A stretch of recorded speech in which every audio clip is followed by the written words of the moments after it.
I'm going to make a follow-up video today on Bitcoin ETH, and I'm starting it off here with Dixie just so that we have the bad news out of the way. Dixie is looking like it's looking for upside. If you turn on the drawings, you can see we have been doing rounding bottoms for a very long time on Dixie, zooming out bottom after bottom after bottom and round. Here we go to monthly, and you can see, yes, this looks like a nasty bear flag possibility, but as you can see the rounding bottoms breaking up to the upside, this is now another small rounding bottom that we have been consolidating, not accumulating, consolidating for a very long time, and I'm waiting for this breakout. My target is in the high $110 area. If that does occur on Dixie, then that does mean we're gonna see downside on Bitcoin and ETH. Yesterday was the first example of this because we were going to the upside and flirting with the upside, and that's why we got the little leg down, even though on the weekend we had upside. But what happened was on the weekend, I think it was like 6, 7 o'clock when the pump occurred, and that was when CME opened, and there was a gap. And that's what the gap we filled on Monday. That's why we had this nice pullback. And now, right now, Dixie is back on its track to go up. Yesterday, we had a little bit of downside on Dixie, and it gave us room to the upside. But you can see the daily again is messing with the upside on Dixie. I have these alerts, as you can see. I'm trying to gauge when I need to let go of my downside view. If Dixie can actually get a pullback, then I'll be looking for only upside. But if Dixie is doing exactly what it's doing, it's looking for higher, you have to be concerned with Bitcoin and ETH continuing its inverse relationship with Dixie. I'm going to remove this little channel, just looks retail. So that's all I want to say about that. Dixie, I'm looking for upside. If we get to the upside, you're going to see some downside if that inverse relationship holds on Bitcoin. Now that we're done with seeing the nitty gritty on that, let's go take a look at Bitcoin. And we'll go on our other charts that we've been using for these videos. So here is Bitcoin on a daily. I'm going to actually turn off all of this real quick. And I want to show you guys real quick. We just opened a new monthly candle, right? And you can see on the monthly candle, we did not open in a very bullish posture after a very bearish monthly candle beforehand. And the months have been getting lower in body, and the wicks are getting there, showing you weakness to the top side, and we are trying to hold together on the bottom side. But you can see this monthly, the POCs over here at 63.6. So there is no upside discussion on Bitcoin until you get open and closes above 63,600. Okay, everything under 63,600 is for downside continuation. When you get above 63.6, your next real resistance is going to be probably over here around 67. Then after 67, you can look for 71 and whatnot, and you can look for higher. Now, if I turn on these drawings real quick over here, you can see we've already been watching this exact same thing. We are looking for this upside if the upside is going to come, but you know that, hey, if this measured move comes, it's going to be into resistance. So even when we get to 83 to 86, it's going to be a time to find the top, but people are going to be looking to take profit here, while retail is probably going FOMO and trying to long the top as they usually do. So don't be foolish, be prepared for all of that. Now, I know all this doesn't look legible, so we're going to go down a time frame to weekly, and now you can understand what is going on here. We're trying to see this inverse head and shoulder play out. This inverse head and shoulder has actually now made two bottoms. So let's take this out. It took longer to consolidate. So this top line just basically got longer. Bottom line, now you have a higher low. You see this? So this is good for upside continuation if you are holding this higher low. I already showed you on monthly what it would mean if this bear flag actually played out. So if the bear flag played out on the monthly, you see that we have a potential of looking lower for a liquidity grab. So here is what the setup is.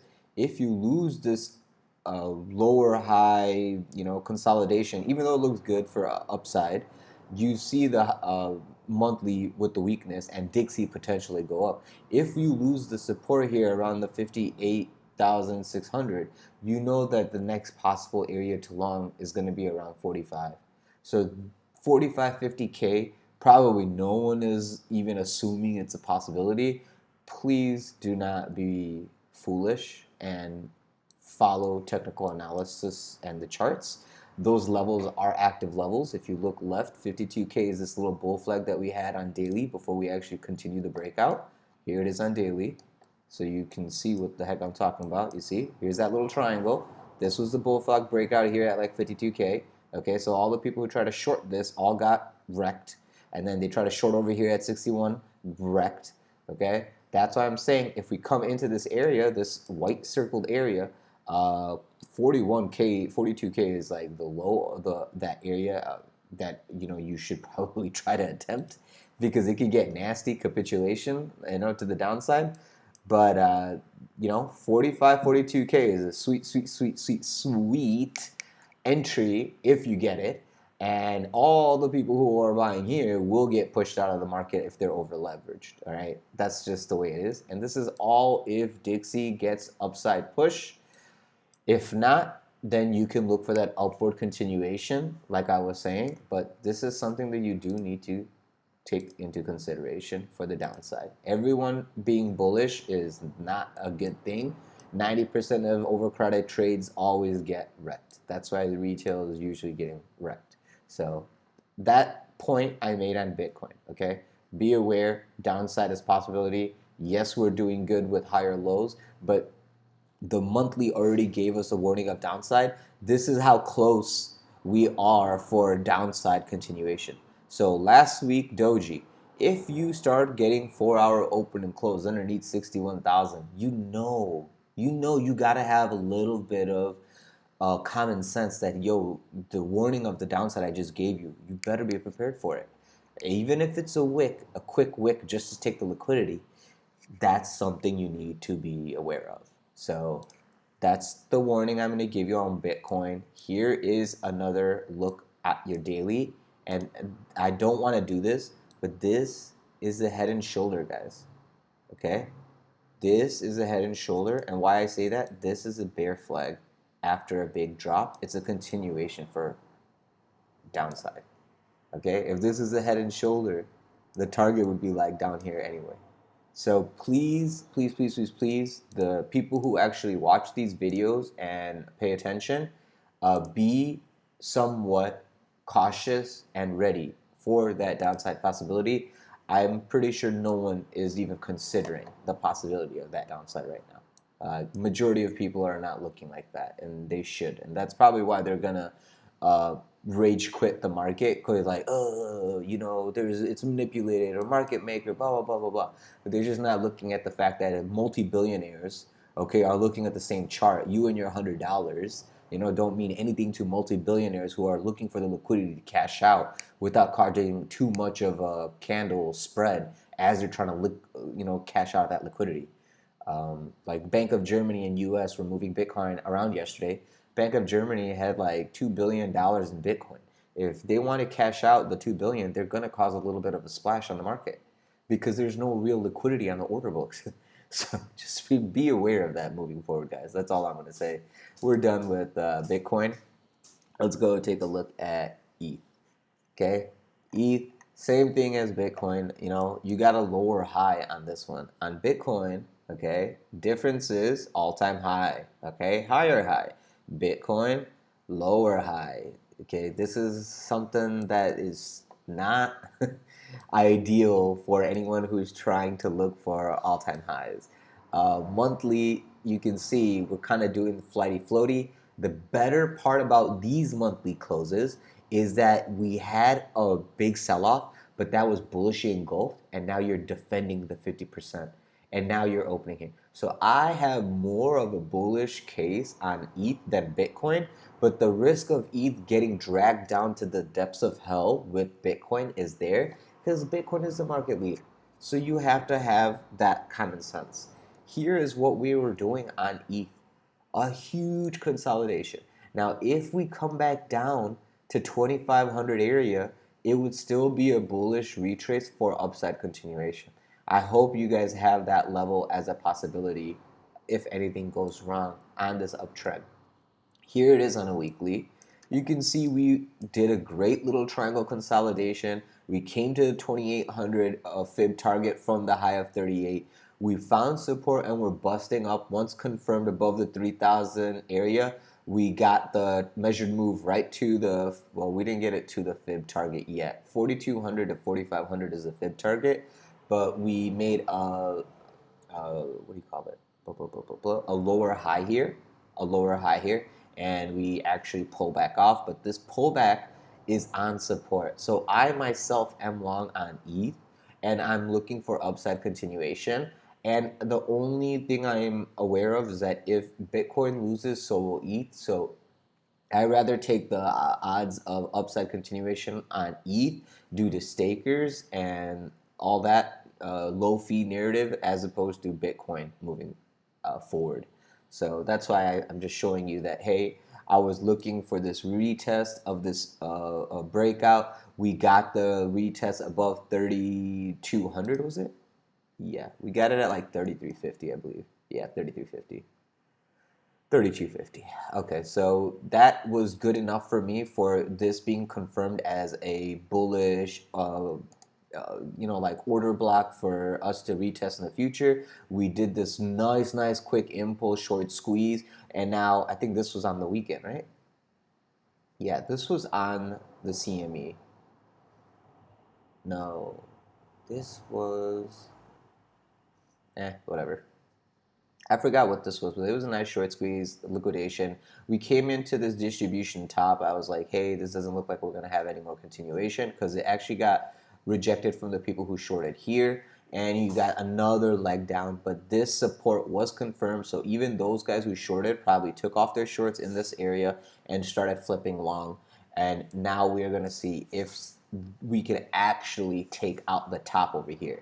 If we take out the top around 4,000, we can go to the actual fib target measurement of 42 to 45, and then I'll be very cautious of a rollover like how Bitcoin took out the all-time high and then rolled over, because we did not take out the all-time high yet for this local run, and that's why I'm cautious. Like how I showed you on Bitcoin, we took out the top and then rolled over. We didn't take out the top on ETH, so I have, we got front run. So if we can get to this target, then I will be assuming that the people who long 3,000 will be getting out, and we can look for a short, and then we can look for the support again back at 3,800, and then look for that upside continuation. So that's how I'm playing ETH.